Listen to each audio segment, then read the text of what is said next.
Hello and welcome to all of you. I'm back today with another story translation video और आज की हमारी जो स्टोरी है सांप और चींटियाँ। इस स्टोरी को हम जो हिंदी में है उसे ट्रांसलेट करेंगे और इंग्लिश में लिखेंगे। तो हम शुरू करें उससे पहले एक इम्पॉर्टेंट बात, हिंदी के सेंटेंस में हमें नंबर 1 देखना है उसका सब्जेक्ट, सेकंड वर्ब और थर्ड इसका ऑब्जेक्ट। ये 3 चीज़ें हमें देखनी होती हैं जिससे हम किसी भी सेंटेंस को बहुत इजीली बना सकते हैं। एक जंगल में एक सांप रहता था। अब रहना तो हो गया वर्ब, एक जंगल में एक सांप रहता था, सांप हो गया सब्जेक्ट, और एक जंगल में जो भी वर्ड हमें प्लेस की, टाइम की या फिर मैनर की जानकारी देता है वो हमारा एडवर्ब होता है जिसे हम ऑब्जेक्ट की प्लेस पर रखते हैं। तो एक सांप रहता था, अ स्नेक रहता था, रहने को हम बोलते हैं लिव, और इस सेंटेंस को जब हम पास में ले जाएंगे तो पास इंडेफिनाइट है टेंस, तो लिव्ड। कहाँ रहता था? इन अ जंगल।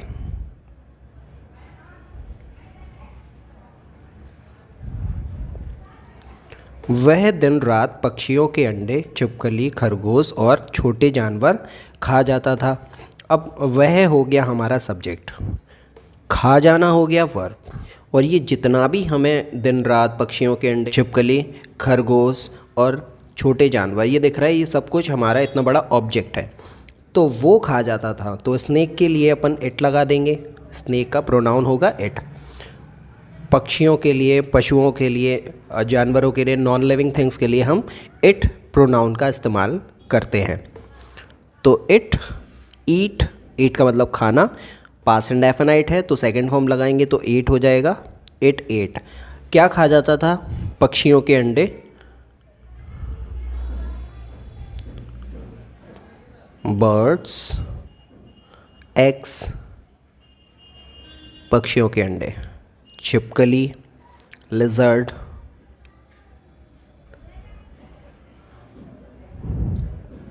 खरगोश, रैबिट, एंड, और के लिए हम लगा देंगे एंड, छोटे जानवर, स्मॉल क्रीचर्स, एनिमल्स, इंसेक्ट, ये भी हम लिख सकते हैं। तो ये ट्रांसलेट हुआ हमारा first paragraph. Let's move on to second paragraph. कुछ दिनों के भीतर, इसको हम लिखेंगे इन सम डेज या फिर within some days, within some days, some days. क्या हुआ? वह बहुत लंबा हो गया, तो वो लंबा हो गया तो सांप के लिए इट अगेन आ जाएगा, और लंबा हो जाने को अपन बोलते हैं बिकम लॉन्ग या फिर स्ट्रेच हो जाना, तो लंबा हो जाना, तो इट स्ट्रेच, STRACHED, स्ट्रेस्ड। उसकी संतुष्टि अतिरिक्त रूप से काफ़ी बढ़ गई, मतलब उसकी जो भूख थी वो काफ़ी ज़्यादा इंक्रीज़ हो गई। अब जैसे जैसे उसका साइज़ बढ़ गया तो वैसे उसकी जो डाइट थी वो भी इंक्रीज़ हो गई। इट स्ट्रेस्ड एंड हिज, या फिर इट्स लगाएंगे इसके लिए अपन, इट्स हंगर, भूख बढ़ गई, इंक्रीज्ड।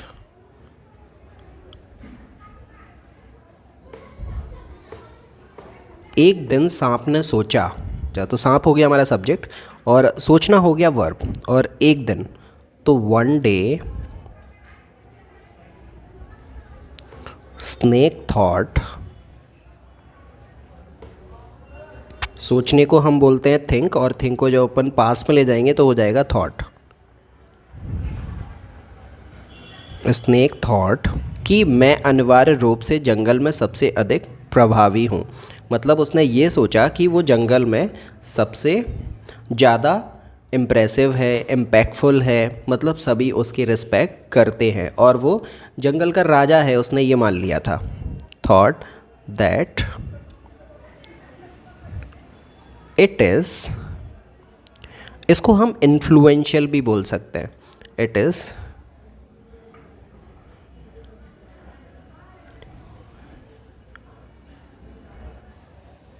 इन्फ्लुएंशियल का मतलब होता है प्रभावशाली।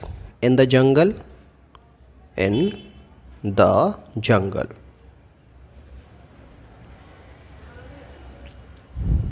मैं जंगल का राजा हूँ, तो मैं जंगल का राजा हूँ, तो मैं के लिए तो हम आई लगा लेंगे, तो आई एम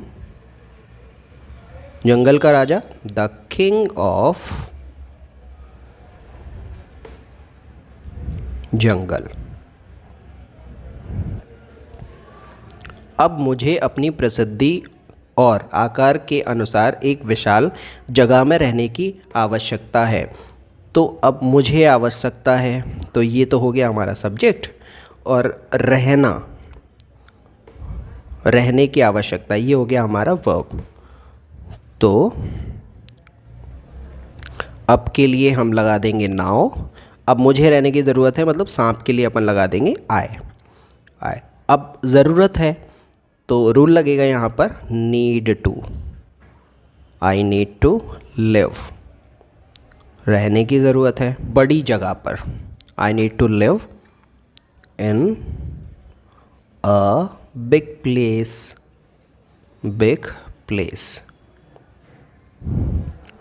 अपनी प्रसिद्धि के अनुसार, अकॉर्डिंग टू। अकॉर्डिंग टू, अब क्योंकि यहाँ पर सब्जेक्ट आए है तो सांप अपने लिए ही बात कर रहा है, तो माय, अकॉर्डिंग टू माय प्रसिद्धि और आकार। प्रसिद्धि को हम बोलेंगे पोजीशन,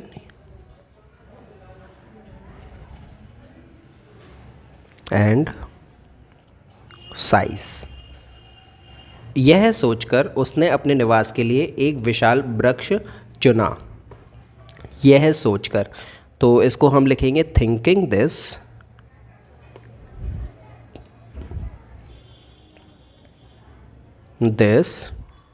उसने चुना। उसने, तो उसके लिए तो अपन इट ही लगाएंगे। चुनने को बोलते हैं चूज़। तो ये हो गया वर्ब और बाकी पूरा हो गया हमारा सब्जेक्ट। तो इट, अब चूज़ होता है, उसका जो सेकंड फॉर्म है वो होता है चोज़, CHOSE, चूज़। क्या चुना? अ बिग ट्री, राइट, अपने रहने के लिए, टू लिव। पेड़ के करीब चींटियों की टोली थी। अब पेड़ के नज़दीक में, इसको हम बोलेंगे near the tree. Near the tree, चींटियों की, और टीले थे, सॉरी, चींटियों के टीले थे। There were ants home. मिट्टी के कई छोटे छोटे कण वहाँ जमा हो गए हैं। अब वहाँ पर जो मिट्टी थी वो जमा हो गई है, तो हम इसको बोल सकते हैं डस्ट पार्टिकल। मिट्टी के छोटे छोटे कण, dust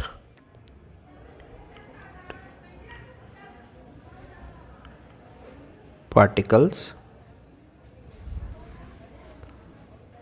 deposited there, deposited there। सांप ने कहा, मुझे यह हंगामा पसंद नहीं है। तो सांप ने कहा, स्नेक सैड। स्नेक सैड, सांप ने कहा मुझे यह हंगामा पसंद नहीं है। अब मुझे पसंद नहीं है तो आई डोंट, डो नॉट भी लिख सकते हैं, आई डोंट लाइक यह हंगामा, दिस नॉइस, दिस नॉइस। यह गंदगी यहाँ नहीं रहनी चाहिए। तो उसने ये बोला कि ये जगह गंदी नहीं रहनी चाहिए। इसको सिंप्लीफाई करके लिखेंगे, this place should not be, should not be dirty. वह गुस्से में बिल के पास पहुंच गया। अब वो गुस्से में गया तो ही वेंट। कहाँ गया वो? बिल के पास। He went to holes. गुस्से में एंग्रीली।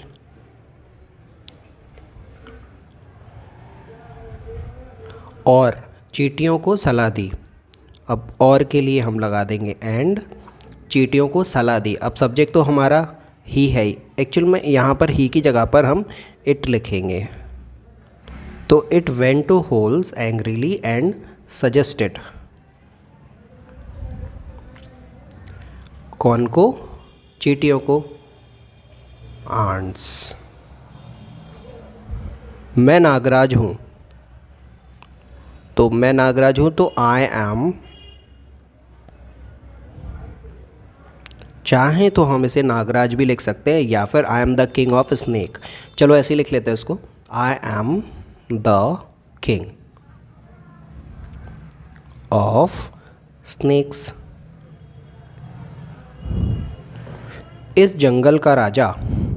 तो अब इसका मीनिंग भी इसमें आ गया। I am the king of snake. मैं तुमको आदेश देता हूँ। आई ऑर्डर यू। मैं हो गया सब्जेक्ट, आदेश देना हो गया वर्ब। आई ऑर्डर यू कि इस बकवास को यथाशीघ्र यहाँ से हटा दें। अब मतलब जो बकवास है, जो धूल मिट्टी या फिर जो गंदगी थी उसको हटाने के लिए वो कह रहा है। I order you to clean. क्या? Dust particles. जल्दी, फास्ट, या फिर जितनी जल्दी हो सके, as soon as possible.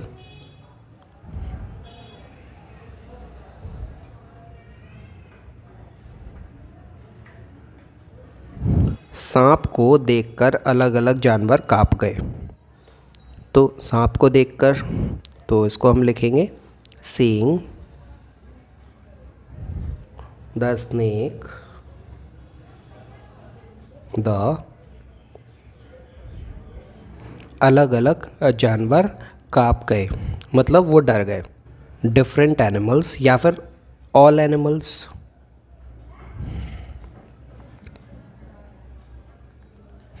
Feared.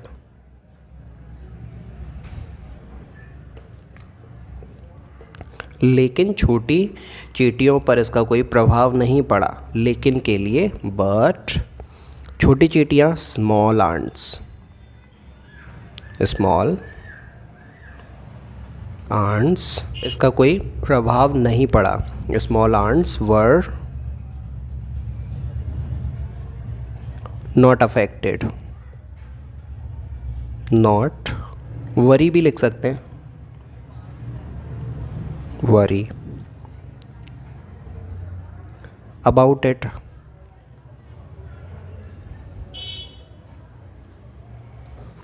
अब सांप का गुस्सा काफ़ी बढ़ गया। मतलब अब जो सांप था वो काफ़ी ज़्यादा गुस्सा हो गया था। नाउ।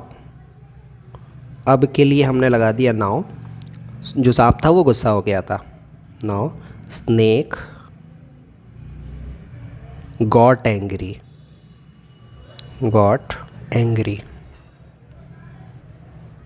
उसने कोड़े की तरह अपनी पूंछ के साथ बिल को मारा। मतलब उसने इट हिट किया। हिट किसको? बिल को। Ants hole with its tail. उसकी पूंछ से हिट किया उसको। कोड़े की तरह लाइक फ्लैज। कोड़े को हम बोलते हैं फ्लैज। इससे चींटियों को बहुत आक्रोश हुआ, मतलब इससे चींटियाँ बहुत गुस्सा हो गई। दैट मतलब इसने चींटियों को बहुत गुस्सा दिला दिया। Made ants very angry.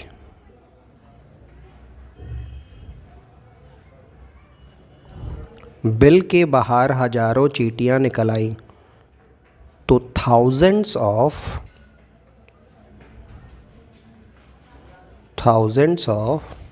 Ants came out, बाहर आ गई। केम आउट ऑफ होल्स, चींटियां सांप के ऊपर चढ़ गई और उसे काटने लगी। आंट्स अटैक्ड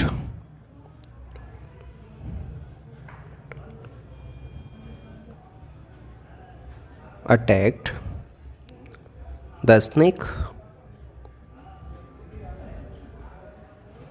एंड काटना शुरू कर दिया और उसे काटने लगी। Started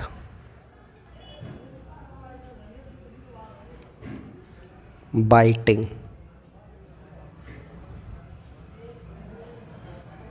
the snake.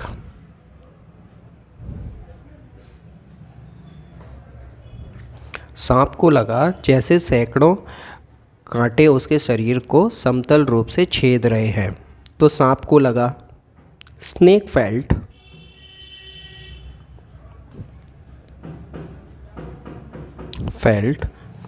thousands of pins stinging। वह असहाय दर्द से काँप गया, मतलब उसका जो पेन था वो इतना ज़्यादा था कि उसे सहन नहीं हो रहा था। तो it was not able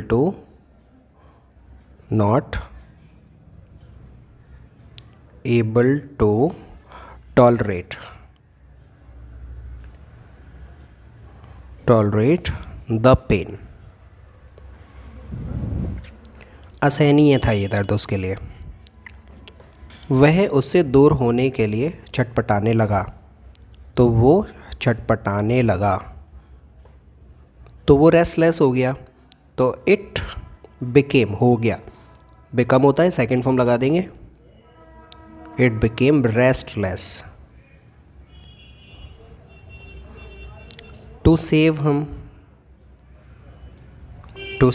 himself, या फिर हम यहाँ पर इट सेल्फ लिखेंगे तो ज़्यादा अच्छा है, इट सेल्फ। लेकिन कोई फ़ायदा नहीं हुआ, लेकिन के लिए हम लिखेंगे बट इट हैड, या फिर इट डिड नॉट वर्क। कोई फ़ायदा नहीं हुआ, इट डिड नॉट वर्क। ये जो उसका आइडिया था अपने आप को उस दर्द से बचाने का, वो किसी काम में नहीं आया। वह कुछ समय के लिए इस तरह से संघर्ष करता रहा। संघर्ष करने को बोलता है स्ट्रगल। तो इट स्ट्रगल करता रहा, तो कीप सेकंड फॉर्म लिखेंगे इसका, तो ये हो जाएगा कैप्ट स्ट्रगलिंग।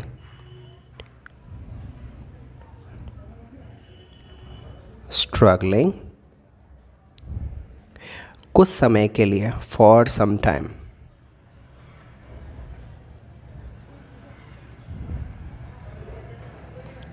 हालांकि बाद में उसने अत्यधिक दर्द में अपने जीवन को त्याग दिया, और लास्ट में एट लास्ट उसने अपने जीवन को त्याग दिया। तो त्याग देने को बोलते हैं गिव अप। दर्द की वजह से उसने, तो एट लास्ट इट, ये हो गया सब्जेक्ट। उसने गिव अप उसके जीवन से, हिज लाइफ। यहाँ पर हिज की जगह पर हम लिखेंगे it's life.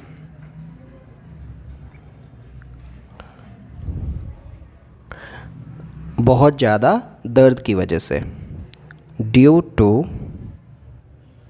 Much pain.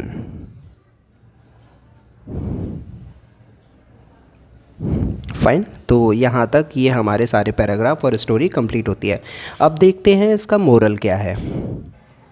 Now the moral of this story is, शिक्षा क्या है इससे, किसी को छोटा और हीन नहीं समझना चाहिए। We should not underestimate others, छोटा समझना।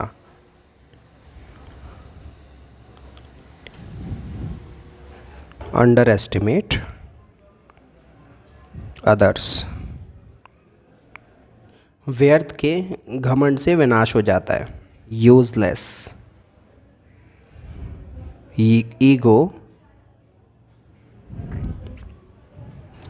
हमारा नुकसान करता है, harms us. So that's the complete translation of this Hindi story, जिसको हमने इंग्लिश में स्टेप बाय स्टेप लिख कर समझा। होप कि ये आपको अच्छे से समझ आया होगा। तो अगर ये वीडियो आपको पसंद आया तो लाइक कर सकते हो इस वीडियो को, और अपने फ्रेंड्स एंड फैमिली के साथ में शेयर करो जो ऐसे ही ट्रांसलेशन के वीडियो देखकर उनके इंग्लिश को इम्प्रूव करना चाहते हैं। और इस चैनल को आगे ऐसे ही स्टोरी वीडियोस देखने के लिए सब्सक्राइब कर लो। So I will take a leap now. Thanks for staying with me till then. Very goodbye to all of you.